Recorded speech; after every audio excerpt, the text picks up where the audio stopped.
live stream. There's probably a bit of a delay. By the time you hear and see this, I've likely been talking for a minute, half a minute, at least a few seconds. So bit of a lag. And if you can see and hear me properly and things are in sync, which is one of the reasons that I'm doing this, then a very warm welcome to you.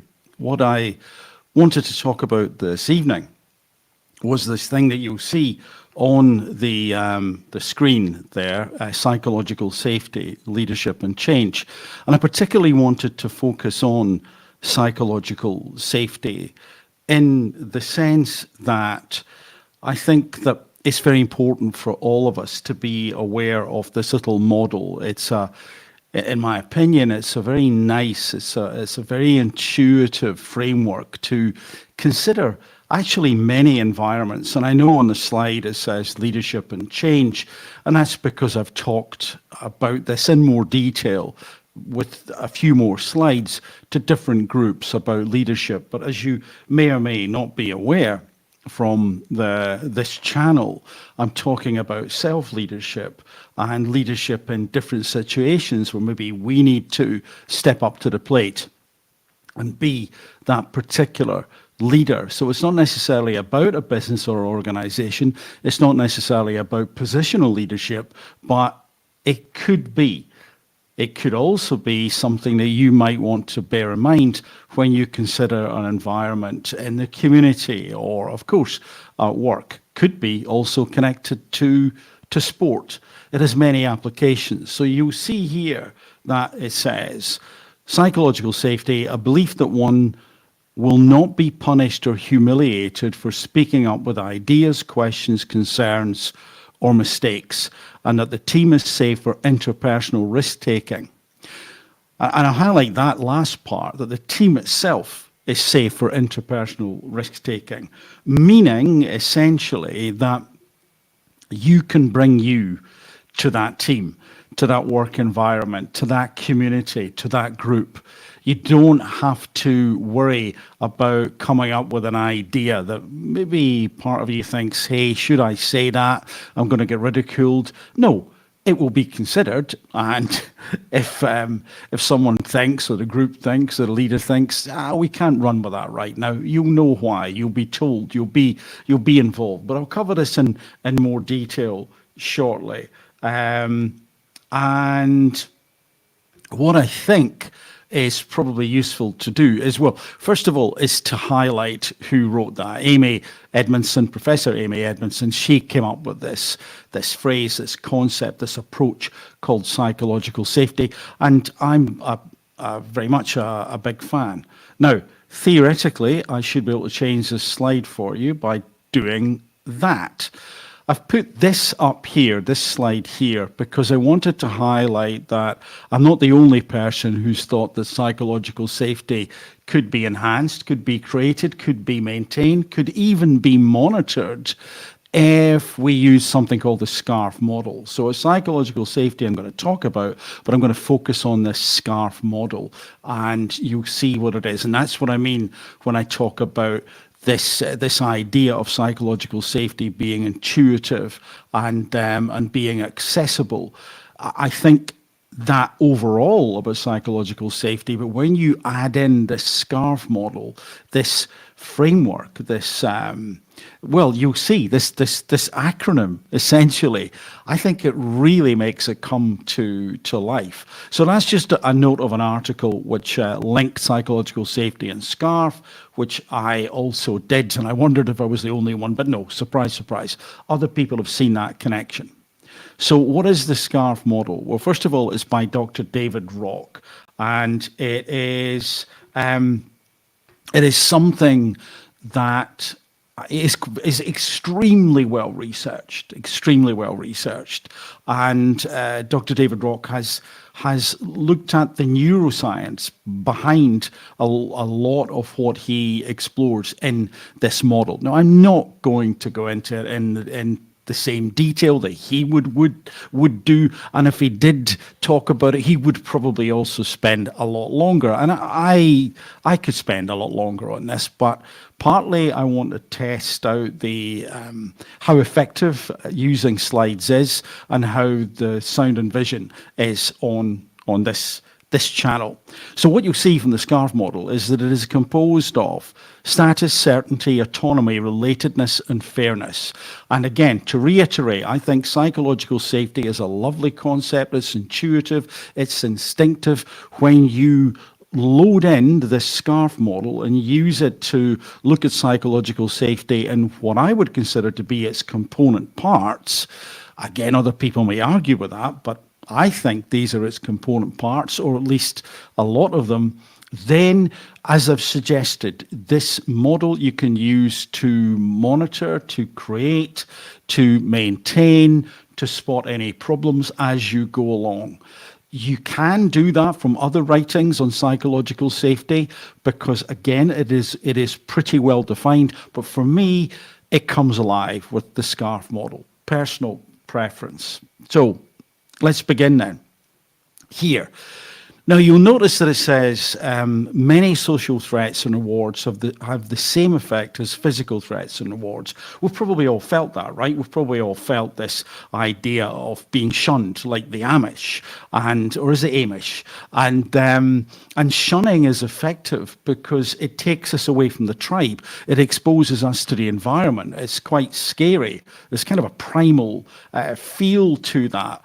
But certainly, when we feel threatened in life and we feel threatened socially, those feelings can seem pretty similar. And again, I'll talk about that in a little while in perhaps more detail. But the same token, when there is a social reward, perhaps we're celebrated for something, that reward can activate some of the same connectivity, circuitry, and functionality as a physical reward that we may receive. And again, you may not be surprised that it is likely that dopamine is implicated in that. Anyway, number 2, our capacity to problem solve and engage with others is diminished by perceived threat and increased by perceived reward. If you think about that for a second, in a group, in a social environment, our ability to engage is likely to be diminished because there's a threat. We'll pull away. We won't want to move forward, or we'll move forward more cautiously. And when we need to problem solve, we often have to think more widely in a more subtle and nuanced way. And that doesn't happen when there is a threatening environment. I mean, it can, and some people can override that. But for a lot of us, what we're trying to do is we're trying to keep safe. The problem, if we have to solve it, we're more likely to think of it in a more crude fashion. The lateral thinking is diminished. It's more focused. And then threat perception and reaction can be intense and more common in social interactions. And before I go on to that, let me just go back to number 2, something I should have said, that when we're in a rewarding environment, then generally speaking, our thinking is broadened, and it's more likely that we have that ability to think laterally. And if the environment is rewarding, open, supportive, then we're more likely to engage socially with people. It's probably quite obvious, but I want to make sure that I cover every aspect of this. So this, number 3, what does it mean? Threat perception and reaction can be intense and more common in social interactions. What that means is, let me parse that out a little bit. Threat perception and reaction can be intense in social interactions. Kind of what I've alluded to. We've probably all felt that. And then, why is it more common? Well, for most of us, luckily enough, certainly in this country, the threat physically is less common than the potential for social threat, in the sense that, for example, there's a potential to be shunned. So that potential is likely for most of us to be more common than the potential to come to physical harm in the environment. Although, of course, that is also there. I'm just saying that for most of us, it is more likely that there will be more social threats day to day on average. So then we can get on to this.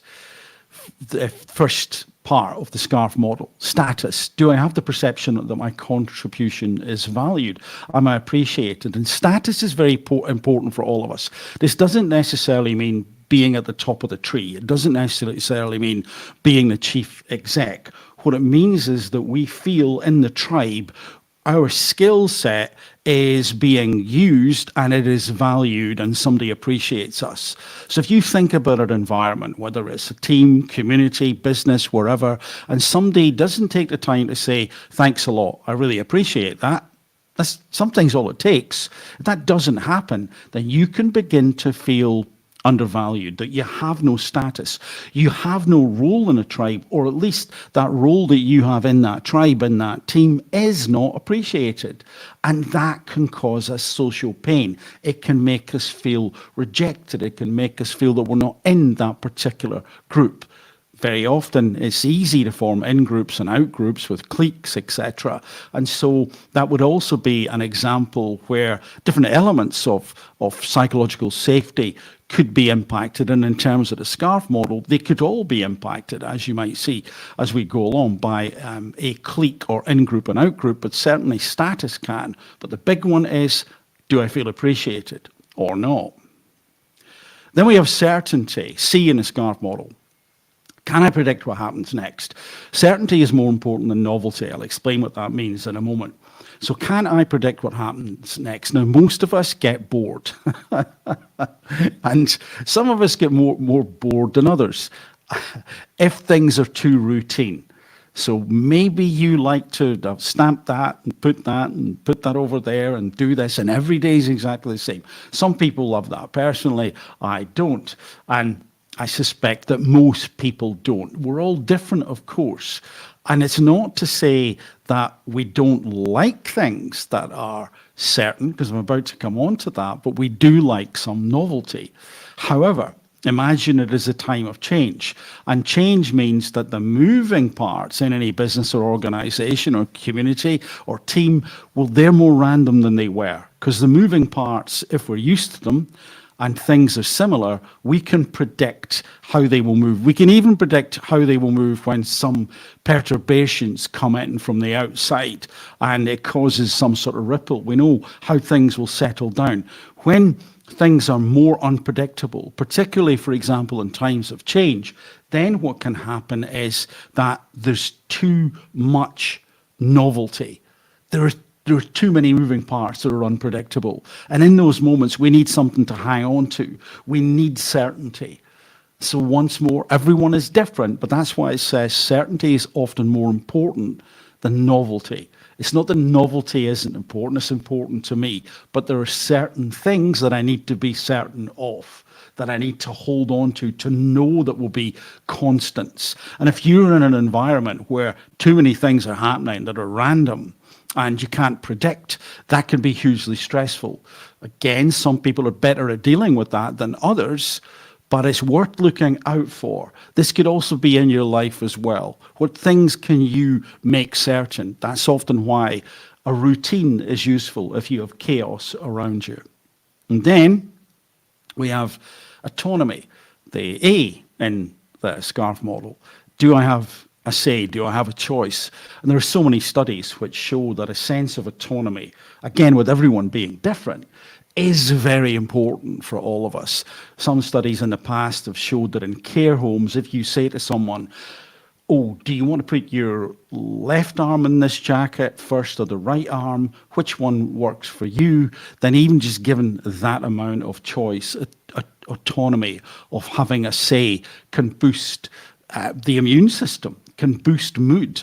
Do you want the flowers there or there? The TV placed here or there? Autonomy, again, we're all different, but autonomy is important. Do I have a say? Do I have a choice? So if you're in an environment where you're not asked and things are assumed of you, well, imagine the difference if somebody, the person in charge, the leader, the community leader, could be a team in a business, says, well, what do you think? Let's get input from everyone. And remember that quote at the beginning when I was talking about interpersonal risk? It's okay. It's okay to speak up. This is where this part of the SCARF model would link to that. I mean, all parts link to that in many ways, but I want to highlight this in particular because if you have a say, you've got to feel that it will be taken on board. That it's not just somebody saying, hey, what do you think about this? What's your opinion? But you know they're not listening. They've already made their mind up and moved on to the next person mentally. They're going through the motions. So having a say means that somebody's literally listening, and that's so important. And do you have a choice? Did you get any input to things? Can't always be possible, particularly when there's a bit of a crisis going on, but that shouldn't be used as an ongoing excuse because I say you may have the answers. You may have the way that we can get out of this challenge. So if nobody's listening, it's a bad environment. If the leader's not encouraging it, it's poor leadership. And choice, again, is similar to that. Can't always give people choice, but it is useful to, where possible in jobs, to say, I don't mind how you do it, as long as it complies with health and safety, etc. You create it the way you would like. Now, I think, yeah, there we go. I think you should still be able to see me. That may have gone blank for a second. Don't worry, hopefully all is well with the signal and the sound. So let's then move on to relatedness as the R, of course, in the SCARF model. And, well, what does it mean? Is there a sense of connection, togetherness, in-group, out-group? And yeah, this is back to what I was saying already, that if we are in a team, if we are in a group, if we are in a community, if it is a business, then it is important to feel connected. Notice what it's like, if you've ever experienced it, when somebody said, oh, we made a decision about such and such, and you weren't included. And this happens quite a lot. How do you feel? There's quite a lot of social pain there, I would suggest. There's quite a lot of a feeling of potentially rejection and dejection. Again, this can be akin to that shunning mechanism that I talked about already. And you can hopefully begin to see that all parts of this little model are connected to each other. And all of them, as I've suggested, are connected to supporting a psychologically safe environment where your input is important and your way of doing things is important. And it is okay to say things that might seem left field. But if you've got cliques, if a leader encourages it, again, that's bad leadership. It's actually toxic leadership. And if you feel that you're not in this together, then you're not in that team, you're not in that crowd, you're not in that group, you're not in that organization, perhaps. It feels awful. It's not a good thing. So relatedness, we're in this together. And also that's why it's important for leaders, anyone in charge, not to sit in ivory towers. They should be literally in this, albeit the role may be different. They may be horizon scanning, of course, and somebody else may be doing detail, but they've got to be in the same area. I can remember not too long ago where some organizations had a separate canteen, and this is business. It's nothing to do with let's say, trade secrets, nothing like that at all. Just a built-in hierarchy where there'd be better food for the managers, and it probably still exists in some places, but by and large, that's been done away with because I think those fake barriers are not good. Doesn't mean to say we shouldn't respect everyone, including the person in charge. I absolutely would go with that every time, but it still means that leader and that group need to also earn our respect. There's a mutual thing happening here. So let's then move on to this one here, the F, the last one in the SCARF model, fairness. Do I have a perception that things are fair? Hard work is not the issue if it's fair. And yes, there can be work which gets ridiculous, because it's dangerous, but then that's not fair. Or people don't get enough sleep, but that's dangerous, that's not fair. Or they don't have the right equipment. Well, that could also be dangerous, and it's not fair. So hard work, people do like to feel at the end of the day that they've done a good job. They've put the work in, and maybe a pleasant sense of tiredness at the end of the day.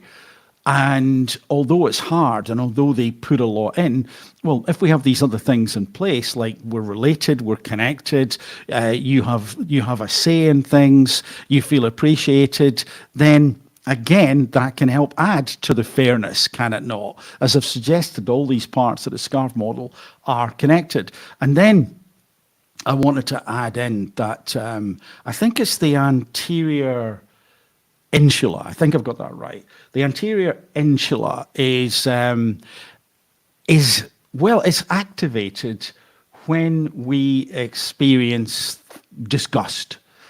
And once more, anytime I talk about a little bit of, inverted commas, neuroscience, important to say that when you pick a headline out of the newspaper, or indeed research papers even, it's not the full story, and there are always things which are happening to change our understanding almost on a daily basis. So I say this as a kind of a marker to highlight that when we experience disgust, then certain areas in the brain seem to be activated, and this insula is one of them. But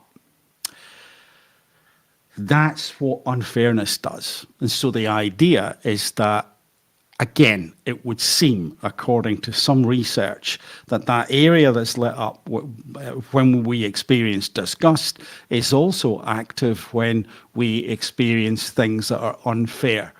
It disgusts us. If you think about it, consider those times when you've been disgusted. Often, not always, it's because something's unfair. Has that ever happened? Look at that. They got such and such, and that happened. And what they did to that individual was disgusting. Think about it. Yes, there could be other things that made you say it's disgusting, but probably part of it was unfair. Anyway, I hope you enjoyed that. I think my battery in the camera is going to go, but it was all a bit of a test. So if this time's out and I haven't managed to cover everything right towards the end, apologies. But that's the brief overview. I hope you enjoyed it. And I think what I can probably do is literally sign off before it does ping off. So let me get back into YouTube quickly for as long as we've got some time, and yeah, I think we're going to go in a second. So I'll just end the stream. So thank you very much for your time and attention. Hope you enjoyed it. For the moment, from me, bye for now.